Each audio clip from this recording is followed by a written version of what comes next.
বন্ধুরা, আপনি কি চান যে মানুষ আপনার বুদ্ধির অনেক প্রশংসা করুক? আপনি কি চান আপনার আইডিয়া বা মতামতকে সবাই সম্মান করুক? আপনি কি চান আপনার মন এমন ধারালো হোক যে কোনো সমস্যা আপনি খুব সহজে সমাধান করে ফেলতে পারেন? মনে রাখবেন, পৃথিবীতে এমন কোনো মানুষ নেই যে জন্ম থেকেই সব বিষয়ে বুদ্ধিমান।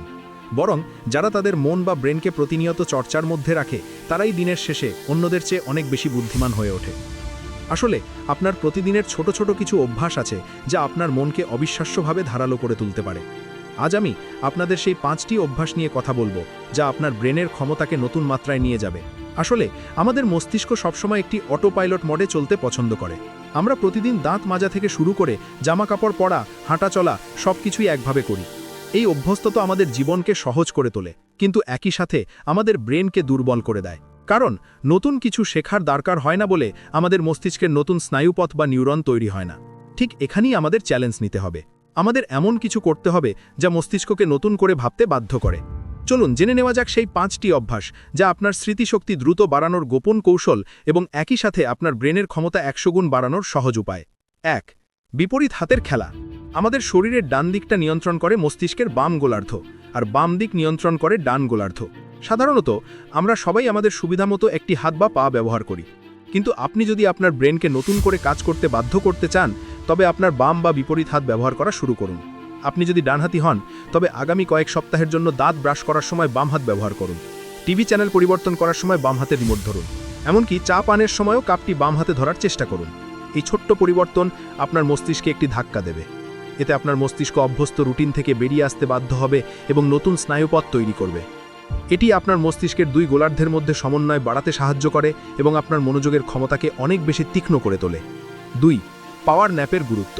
সারাদিন কাজ বা পড়াশোনার পর আমাদের মস্তিষ্ক ক্লান্ত হয়ে পড়ে। তখন আমরা হয় আরও কফি পান করি, না হয় জোর করে কাজ করে যাই। কিন্তু বিজ্ঞানের মতে একটি ছোট পাওয়ার ন্যাপ আপনার ব্রেনকে সতেজ করার জন্য খুবই গুরুত্বপূর্ণ। পাওয়ার ন্যাপ মানে কিন্তু ঘন্টার পর ঘন্টা বিছানায় শুয়ে থাকা নয়। এর মানে হলো দুপুরের দিকে বা কাজের মাঝে 20 থেকে 40 মিনিটের জন্য চোখ বন্ধ করে শরীরকে রিল্যাক্স করা। এই অল্প সময়ের ঘুম আপনার মস্তিষ্কের ব্যাটারিকে চার্জ করে দেয়। আপনি যখন জেগে উঠবেন, তখন দেখবেন আপনার বাকি দিনের জন্য অনেক বেশি শক্তি আছে এবং আপনার মনোযোগের স্বচ্ছতা অনেক বেশি বেড়ে গেছে। দিনের গুরুত্বপূর্ণ সিদ্ধান্তগুলো নেওয়ার আগে বা কোনো বড় প্রজেক্টের আগে একটি পাওয়ার ন্যাপ নেওয়া আপনার মানসিক স্বাস্থ্য এবং কর্মক্ষমতা বাড়াতে পারে। 3. একটি নতুন ভাষা শেখার গুরুত্ব। আপনি যদি আপনার মস্তিষ্কের সক্ষমতাকে দ্রুত বিকশিত করতে চান, তবে একটি নতুন ভাষা শেখার চেয়ে ভালো ব্যায়াম আর কিছু হতে পারে না।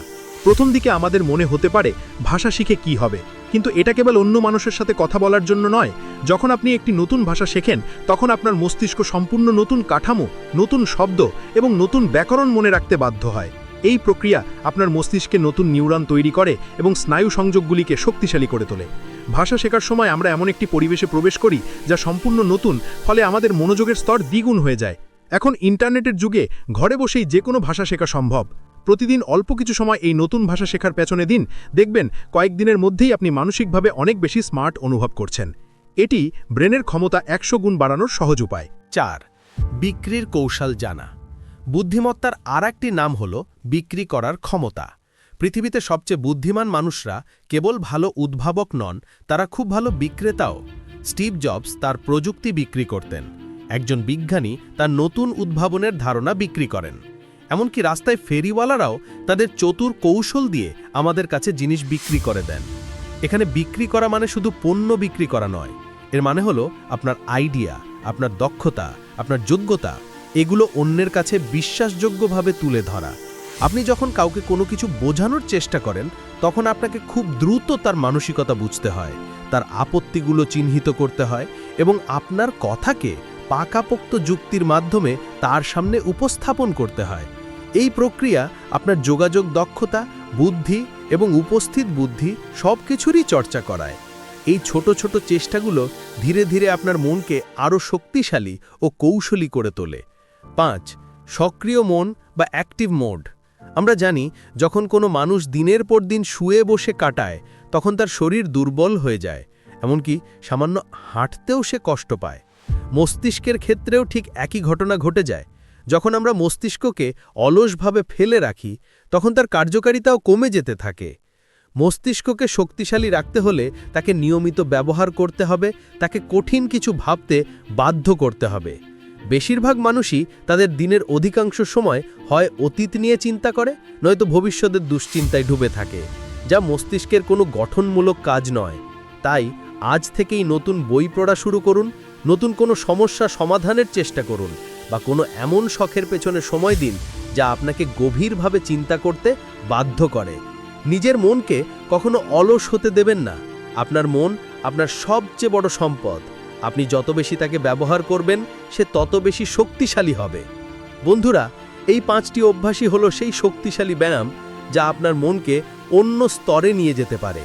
এই অভ্যাসগুলো অনুসরণ করে আপনি আপনার স্মৃতিশক্তি দ্রুত বাড়ানোর গোপন কৌশল আয়ত্ত করতে পারবেন।